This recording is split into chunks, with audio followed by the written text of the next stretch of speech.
Hello, everyone. I hope you had a good week last week. So, this week we're going to be moving on into Module 2. So, the first week we really just kind of looked at what was the history in the legal foundation. So, we looked at some court rulings and cases that were important and impacted special education and some of the historical patterns of like how we ended up where we are when we talk about inclusive classrooms, um, specifically exceptional learners. So now we're going to really dive deep into what the legal frameworks are. How do we see if a student's eligible to receive services for special ed? And then we're also going to look at those different types of placement services. So, really, we're looking at what's a referral? How do we assess students? What's the process to see if they're eligible? If they have exceptionalities, we're going to define what IDEA is and what it stands for, Section 504, and then RTI square as well. So, some of the topics that we are going to cover is going to be IEP development, what are related services, and what kind of collaborative practices are going to be ensuring that student has an appropriate placement that's supportive. So, the class organization is the same throughout for each module. So you'll see it's kind of laid out exactly like module one. So it's easier to navigate and kind of go through because it's organized. So what you're going to look at first is going to be what we're exploring, right? And then what your course outcomes. So what we're doing here is actually covering a lot of our course outcomes. So you're going to see here the different ones that we're going to be able to dive into. Now, your learning objectives are what we're focusing on in this module, but they're going to help us be able to master these course outcomes at the end of the semester. So, what I want us to really be able to take away from Module 2 is to look at outlining what the referral assessment process is like in special ed. Describe what are the required components of IEPs, or also known as individualized education program.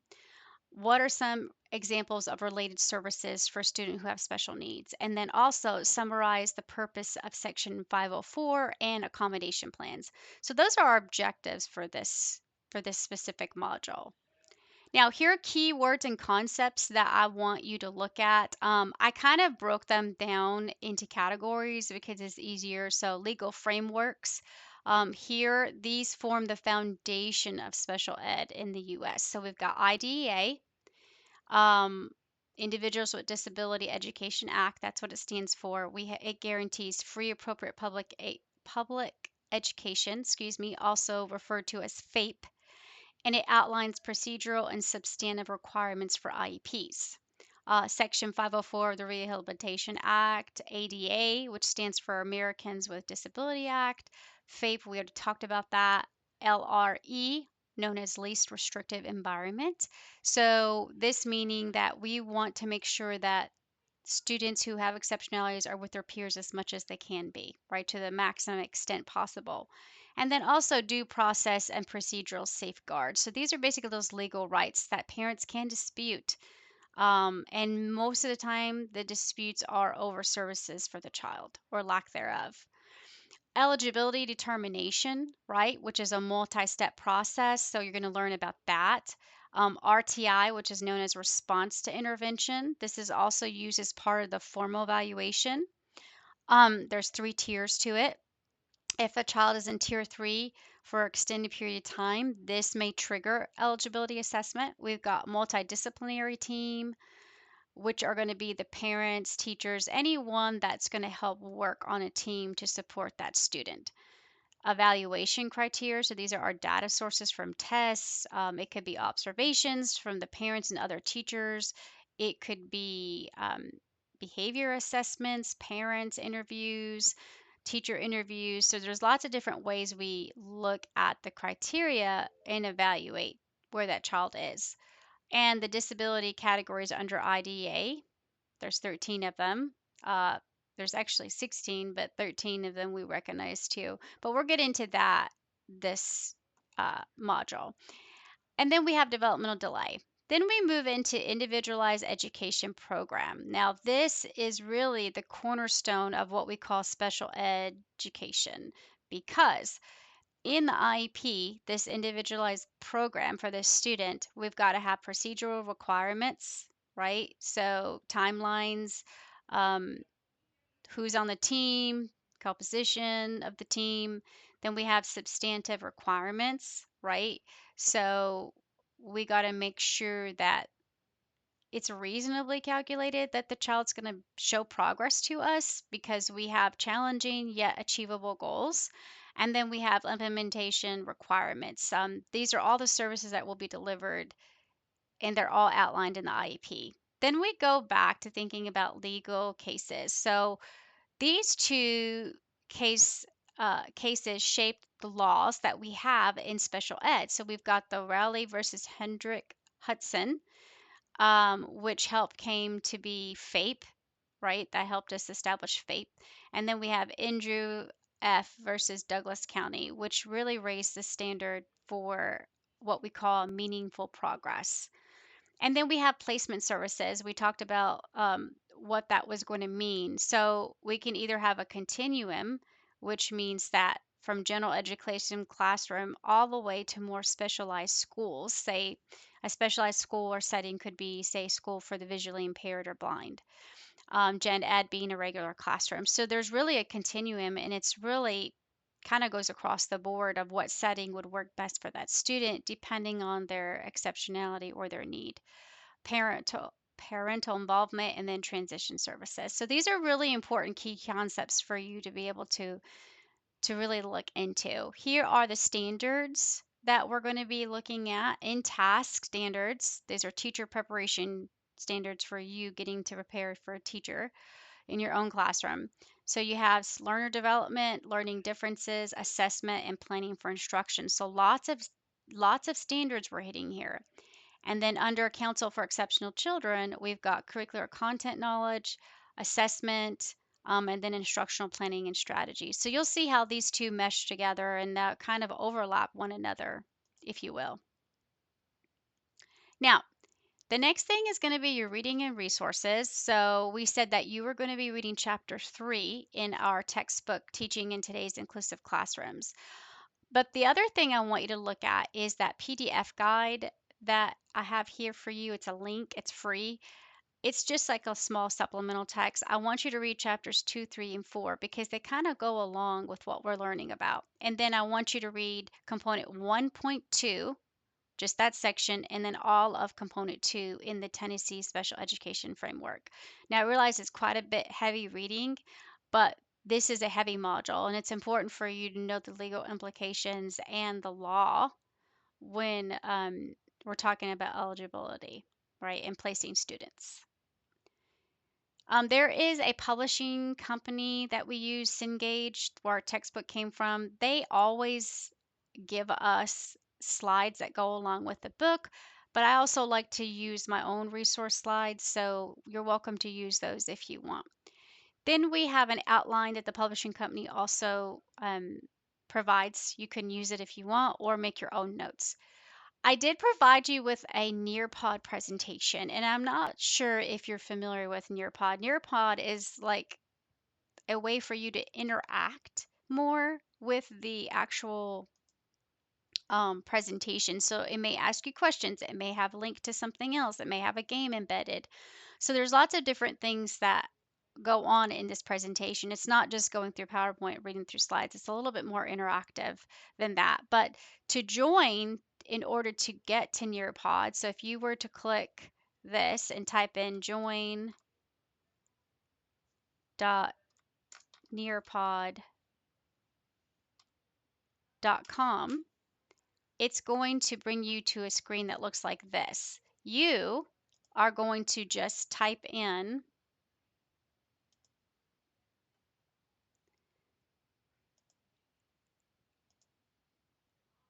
you're just going to type this code in, EVPYZ. So we'll put it here. And then we'll hit join lesson. Our lesson or our active lesson should come up. You can put your name there, or nickname is optional, whatever you prefer. doesn't really matter. And then you're going to see the presentation is popped up. And to get through the presentation, to go forward, you click the forward button. To go back, you go back. Okay, this is self-paced, it's not timed. It's going to kind of like look at, give you some questions, um, and that you will answer it. So, and then I should be able to see your work as well. Okay, so that's what you'll do there, um, that presentation. The other thing I have for you is what I call an IEP team process video. So this video is good because you learn a little bit more about what it means to be an IE team, the process of it. So make sure you watch that. Now, if you are not a visual person or auditory and you're read write, if you don't want to watch the video, I have a transcript for you. You can just read that instead. The other thing I have here is a link to a website that talks about IEP goals, specifically if they're what we call SMART goals. Now, SMART goals are not only for IEP. SMART goals are for any goal that you set for someone or yourself. So SMART stands for specific. Is the goal specific enough? Is it measurable? Meaning, how are we going to make sure that that child is able to meet that goal? Is it attainable? We want it challenging yet that they can actually reach it. Is it results oriented? So, like, what are we looking for? Like, are they going to do 80% right? When they are responding to questions about a text, something like that. And then time bound. All goals have to have a time limit, because if we don't and it just goes on forever, how do we know that we're actually going to meet that goal? So you'll see that when you're writing IEP goals, they have to use this acronym SMART, right? And this goes into more about how you can tell if an IEP goal is a SMART goal. Okay, so you'll see here what SMART stands for. This table tells you what that means, right? So let's break it down a little bit further. So SMART stands for specific, measurable, attainable, results oriented, time bound. So specific, we want the goal specific in naming the skill or subject area and the targeted result. Details matter in an IEP. So here's an example of a goal that's not SMART. Adam will be a better reader. But what do you mean by better reader, right? So a way to make it a SMART goal is to say Adam will be able to read a passage orally in a grade level book, the grade, right, that's on his grade level, at 110 to 130 words per minute with random errors. Okay, so that's what we'd call a SMART goal. Now, is it measurable? Is the goal stated in a way that the child's progress can be measured, right? So this is done through like standardized testing, curriculum-based measurements, or we refer to them as CBMs, or screening. Okay, so here's an example again of a goal that's not SMART. With the aid of a calculator, Emma will be able to solve math problems. Okay, it's sort of better than the first one with Adam, but it's missing something. We can't measure it. How do we measure? She's able to do it, yeah, but what's the measurement? So what we're going to add to it is we're going to put that involve the computation of fractions and decimals with 75% accuracy. So you see how adding just that little bit made it more measurable. Attainable. We want to challenge our students, but we also want to see that they're meeting goals. It's realistic for that child. So here's a goal that's not realistic or SMART. Jackson will write at grade level with no errors in spelling or punctuation. Okay, it's not attainable. But what we can say it's attainable, and that's a SMART goal, is saying Jackson will write a paragraph with at least 5 sentences, each greater than 8 words, with no more than 2 errors in spelling and punctuation. Okay, so remember, IEP goals are all about details. Okay, is it results oriented? The goal clearly lays out what your child will do to accomplish it. So during small group activities, Dana will be attentive to others. But what do you mean by that? That's not SMART. What we're going to look at is that she will look attentively, toward the speaker of the group 90% of the time in 4 out of 5 opportunities. Okay, so that's going to let us see that results, we're moving along. And then time bound, we set a time frame. Okay, here we put Jeremy will be able to orally explain class vocabulary words with 90% accuracy on 8 out of 10 tries. His progress will be measured through a language assessment. What's missing here is that you don't tell us how long, like time bound wise, what do we have? What are we looking at? So to add something to it to make it time bound, we put that this is going to be a monthly language assessment. Okay. So this is really something for you to go and look at. And then you can kind of get a more idea of how a goal would be smart. The next thing that we're going to do is we are going to look at another presentation, which is called RTI Evaluations and Eligibility. Now, this is one that I have that's different than the PowerPoint that goes along with the book because that's specifically only looking at the textbook. This one is really talking about how a child will be evaluated to see if they're eligible to receive services for special ed, whether it's the resource or in a CDC classroom. Okay, so do they qualify for special ed services? So you're going to go through this PowerPoint. There's a lot in here, but I feel like it's important for you to go through this information. Also, you can save this later as a resource. And then, of course, my citations, and then there are questions about Module 2. You can put them in the discussion board or you can email me directly. Now, what are you doing this week? How are you going to be assessed? Well, you are going to do Module 2 quiz. And remember, you have multiple attempts on the quizzes. So during the window of time when it's open, take advantage of that. Okay. It never hurts to see the material more than once, but it will close Thursday, February 5th because all assignments are always going to be due on Thursdays. So something else that's due is going to be your service learning release hold harmless. So this is the accepting responsibility that you are going into the classroom, right? So that needs to be submitted to Teams. That's due Thursday, February 5th as well. Now, the other thing that you do need to do are your assignments, and I want to walk you through what you're going to do. You're going to actually go through what we call an iris module. Now, you remember when I did the very first video, I talked to you about how there are iris modules that we use to kind of gain more understanding or a deeper understanding of the content. Iris modules are kind of like professional development for teachers, if you will, or pre-service teachers. So this one is really going to focus in on IEPs. So I did include the links here. So if you click on the first one, okay, the first one is going to be developing high quality individualized education programs. Okay, so how you'll go through this module, if you will, is by clicking the next button. Okay, now at the end of going through the module, it's going to have a note sheet here. So you're going to download the note sheet. You will not submit this one. You're going to submit the second one, and I'll show you in just a minute. But this note sheet is for study purposes only. So I want to make sure that you use it to help you study.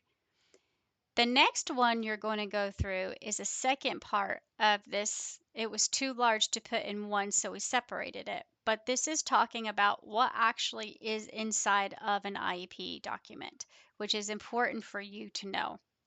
Okay, so how we break it down, it talks about what an IEP is, what's the process, what's included in the document itself. Okay, so you're going to go through this whole module and it has auditory clips in here, ask you questions.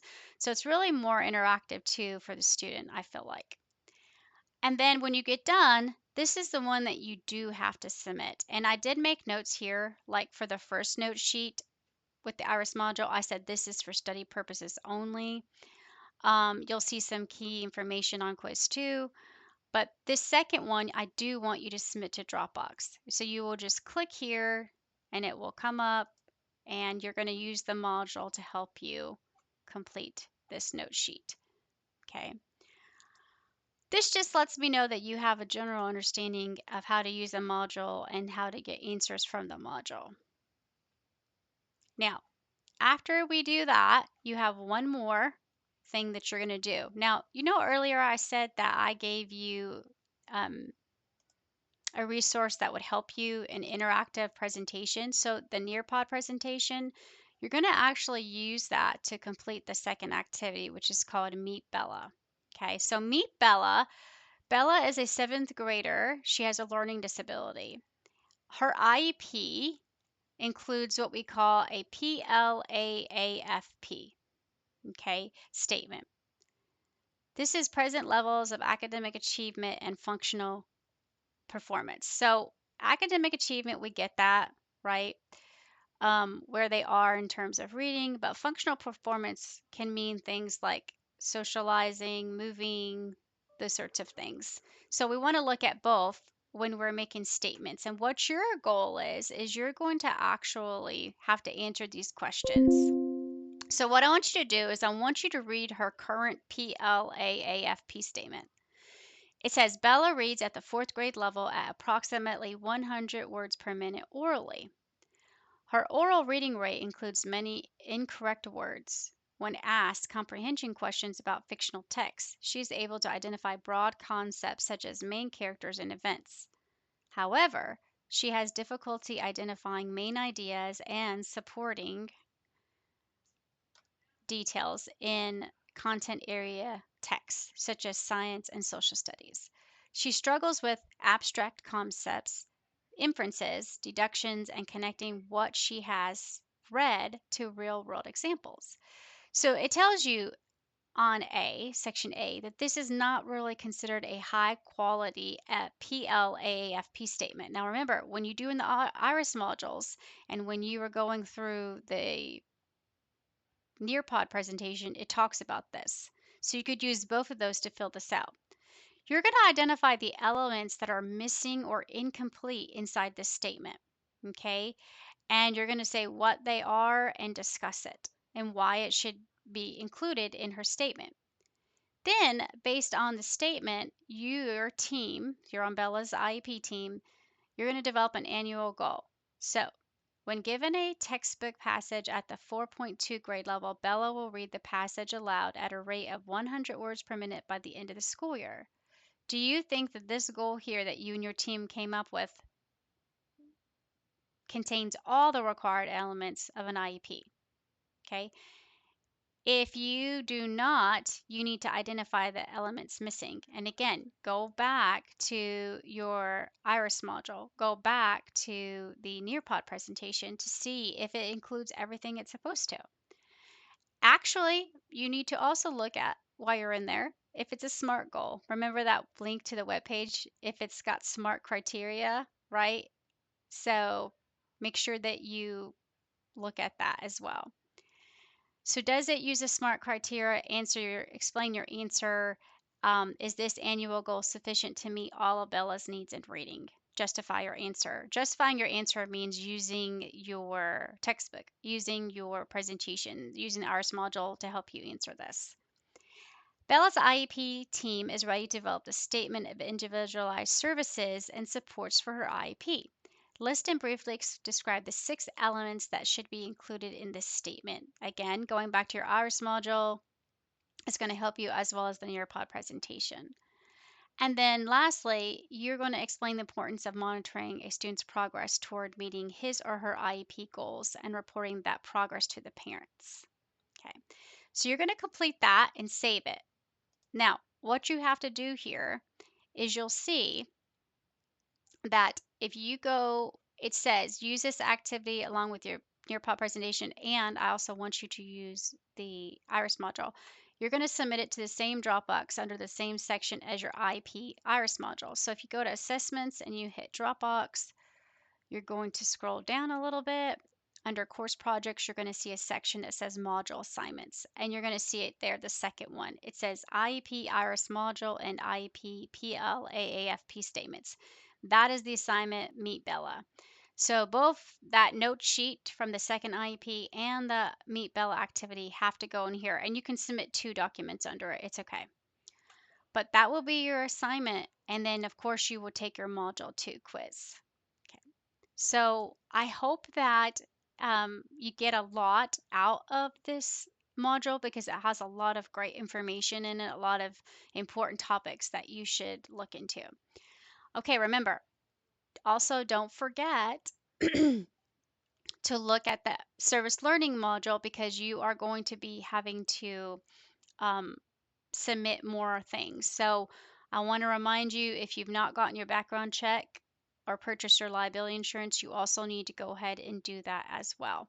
Um, and you should have already submitted your service learning application to Teams. Now, as I mentioned before, we do have a service learning coordinator who places you for service learning. I do not place you, she does. And since she can't have access to our course, then she has to have everything submitted to Teams. So anytime you submit it to the team, she gets to see it. But we need you to make sure that you are getting a good start by getting all these documents submitted so you can get placed as soon as possible. But also reach out if you have questions to myself or the service learning coordinator because it's very important. Now remember, all the service learning information is underneath course projects and then you'll see service learning. Okay. When you click on it, you will see there's lots of different sections in here that walks you step by step the process. Like what's the introduction of what it actually is, what is a high impact practice and why is this considered a high impact practice? What are some approved schools or sites? And then also looking at what do I do first and how's all the information, where you join teams, the documentation. I also will say make sure that you're using the service learning timetable and checklist because it kind of keeps you on schedule as what you have to have. Done by what time. Okay, and I also always put it in the modules for you too.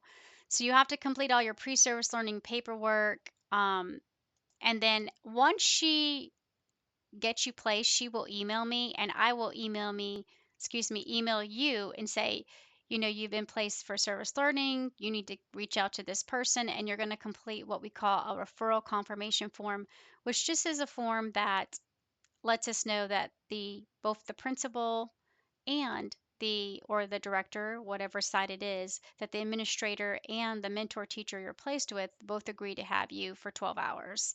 And that will also be put into Teams. Now, once we have that referral confirmation form, then you get the green light. You are not allowed to begin service learning hours unless you get the green light from me. So just keep that in mind. Any hours that you do before you get the green light will not count. Okay. But if you have any questions about service learning or Module 2, please feel free to reach out. Another thing I wanted to let you know is underneath course projects is the other projects aside from service learning that we will be working on this week. I want to draw your attention specifically to the choice-based project. Um, one of the one of the projects you can do is doing what we call a work-based learning experience related to special education. So that means you could be at a high school with the special ed students. So please make sure that you read over that. Um, you're going to see it under the section that says parent interview, journal article review, or work-based learning project. You're only going to choose one of them, but if you are interested in the work-based learning project, you need to email me as soon as possible. That way we can kind of go over everything, what you're going to be doing, and where you would like to complete your work-based learning. So that would be either at East High School or West High School. And again, this is for the Morristown area. So Morristown meaning Hamlin County. So if you are not near that, it may not work out for you to do work-based learning. But just make sure that you look at the course project section, and be thinking about which choice you want to make and which one you choose. And I will be talking about it again in the video next week. All right, guys, I hope that you have a great week. Don't forget everything is due Thursday. And until next time, take care.